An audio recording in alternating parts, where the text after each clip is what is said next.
La ville de Kribi, connue pour ses plages, ses hôtels et ses activités de pêche, connaît depuis quelques années de profondes mutations. Avec la construction et la mise en activité de son port en eau profonde, cette cité balnéaire est sur le point de devenir le hub économique de la sous-région Afrique centrale. À l'image de son infrastructure portuaire, Kribi, chef-lieu du département de l'océan dans la région du Sud Cameroun, voit les choses en grand. Le maire de la ville souhaite doter Kribi d'infrastructures à la hauteur de son potentiel économique. C'est dans ce bâtiment encore en chantier que seront logés les services de la communauté urbaine. Les bâtisses anciennes, la bâtisse dans laquelle se trouvent en ce moment les services de l'hôtel de ville date de 1935. Donc vous voyez, c'est dépassé, il faut innover, il faut agrandir. Donc là, nous sommes en plein chantier, on va nous le livrer d'ici peut-être 3 ou 4 mois. 3 ou 4 mois. Ça fait partie des prérogatives d'un maire. Un maire se doit de bâtir. La communauté urbaine ayant pris de l'envergure, les services sont devenus assez étroits. Vous voyez, c'est un peu essaimé. Derrière moi, ça, ce sont les services de la recette municipale. Hein. C'est énorme. Il faut donc trouver un cadre approprié pour nos collaborateurs. Ils se sentent à l'aise, un cadre moderne pour pouvoir avoir des idées innovantes, pour changer, mais en suivant notre vision. Notre vision ici dans la ville, c'est de faire de Kribi une ville dans laquelle tout le monde se sent à l'aise, où on se sent bien. Kribi, en réalité, dans la vision du chef de l'État, est demain le hub économique de la sous-région.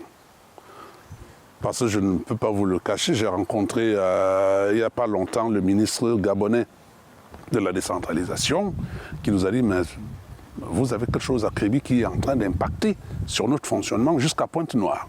C'est votre port. » Le port en eau profonde de Kribi a donné une autre connotation, une autre coloration à la ville. À 35 km de la cité balnéaire se trouve le port en eau profonde, une infrastructure portuaire couvrant une superficie de 26 000 hectares. Le port dispose actuellement de 615 mètres de linéaire de quais repartis en 2 terminaux. Le terminal à conteneurs couvrant 350 mètres de quais et le terminal polyvalent qui couvre 265 mètres de quais disposent ensemble d'une capacité de traitement d'1,2 million de tonnes par an. À partir du moment où ce chantier assez pharaonique sera achevé, vous aurez en plus des 615 mètres de linéaire de quai déjà disponibles, 615 mètres et environ 23 hectares de terre plat, dont de surface pour l'entreposage des marchandises, vous aurez 700 mètres linéaires de quai en plus qui seront entièrement dédiés au trafic conteneurisé, donc au trafic de conteneurs, avec environ 30 hectares de terre plein.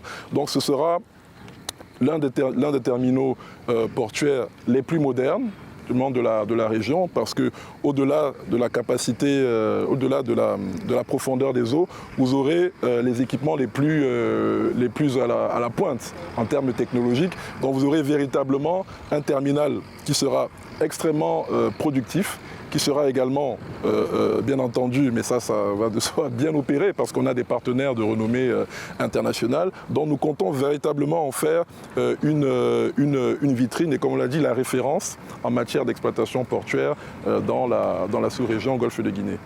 Il faut dire que des ports qui fonctionnent depuis plus longtemps que nous sont ma foi, assez admiratifs par rapport à ce travail qui a été abattu ici au port de Kribi. Autour, vous voyez que c'est encore un vaste chantier, et c'est un chantier, une terre d'opportunités, comme on dit, pour les investisseurs internationaux, mais d'abord camerounais. Donc en la matière, vous avez des services logistiques dont on a besoin. On a besoin d'opérateurs dans les services logistiques. On a besoin également d'investisseurs dans tout ce qui est transformation industrielle. Donc on dispose d'à peu près de 15 000 hectares de réserves foncières, ce qui est considérable et ce qui est même au-dessus de ce qui peut se voir même dans les plus grands ports du monde. C'est bien pour affirmer justement la vocation industrielle donc, du port de Kribi et la volonté d'implanter des clusters, des filières de croissance. Et on a cité quelques produits phares, donc le bois, le cacao, le café, l'EVA, le coton, etc. Mais aussi tout ce qui va être sidérurgie également, industrie lourde. Donc, toutes ces filières d'activité ont vocation à s'implanter au port de Kribi et ça constitue donc vraiment un vivier incroyable d'opportunités pour les opérateurs économiques. Le port autonome de Kribi, depuis le début de ses activités en 2018, cumule plus de 270 milliards de francs CFA de recettes. Ça permettra d'être un hub sous-régional pour le Cameroun. Pour la CEMAC, on aura un hub ici qui permettra d'accueillir des navires, d'avoir des activités qu'on ne pouvait pas avoir avant. Donc c'est vraiment une projection vers l'avenir qui a été faite ici avec ce projet. Pour les Camerounais, pour le monde, ce qu'on peut dire, c'est que Kribi est une réalité. Kribi fonctionne, Kribi est fait pour vous, Kribi est là. Venez, croyez en nous, venez avec les investisseurs, venez tester. Les populations locales et les autorités traditionnelles sont bien conscientes des enjeux autour du complexe industriel-portuaire de Kribi, un projet qui est en train de changer les regards et les activités habituelles dans la ville. La population ici vit essentiellement de pêche. Les hommes pêchent, les femmes pêchent. Les femmes pêchent les crevettes, il y a plusieurs gens, les alevins. Les hommes vont en mer. Et on n'est pas très cultivateur, mais on fait quand même des petits champs pour manger. Des petits champs de manioc, un peu de macabo derrière la maison, un peu de plantain par ici, un peu d'igname. De temps en temps, le maïs. Nous ne sommes pas un peuple comme chez les Etoun, et la terre là-bas chez les Machettes. Hein. Ici, nous ne connaissons pas ça. On vit essentiellement de pêche. Et puis avant, les gens ne vendaient pas la nourriture ici. Là.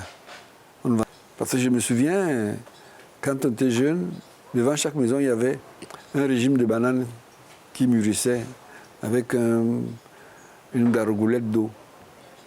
Quand quelqu'un passe, il voit ça, il prend une banane ou deux, il mange, il boit de l'eau, il continue. C'était comme ça avant. Puisque nous, on voyageait beaucoup de village en village.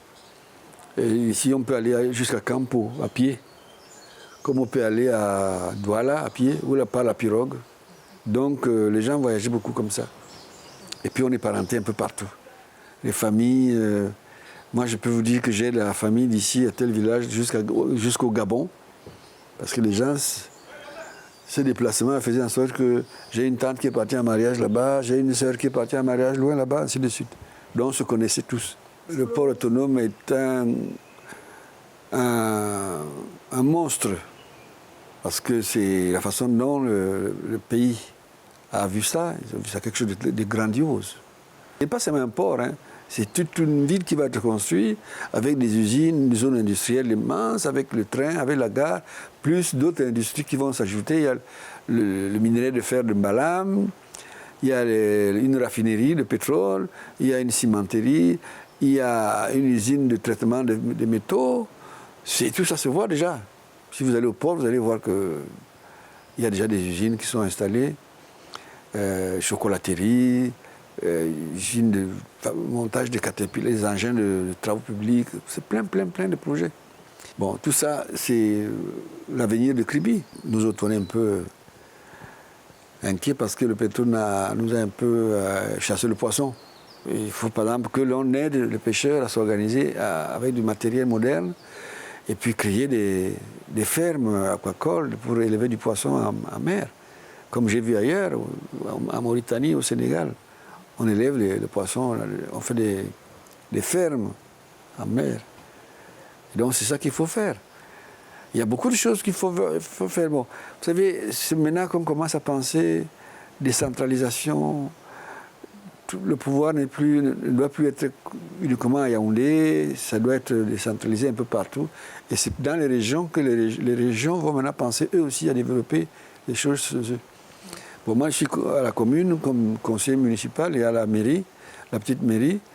Je pense déjà à beaucoup de choses. Je voudrais qu'on développe ma plage, là où on va aller tout à l'heure voir les chutes. On doit créer quelque chose de très propre là-bas, parce que c'est un peu comme l'île de Gorée, vous voyez. Les gens viennent ici, ils traversent même à pirogue, d'autres viennent en voiture. Ils peuvent manger au bord de la plage, vous allez voir les chutes. Et je suis en train de penser comment développer tous ces endroits-là avec les installations plus propres, plus modernes, bien sûr sans trop sortir de la tradition, parce que si on commence à mettre le béton partout, là, ça ne peut plus aller. Nous avons des idées, nous pensons à des choses. La transformation progressive de la cité balnéaire de Kribi en hub économique est une réalité en marche qui va également changer la démographie de la ville. Celle-ci s'attend à voir sa population tripler dans les prochaines années. De 72 000 âmes en 2005, la population du joyau de la région du Sud est estimée en 2022 à plus de 200 000 habitants.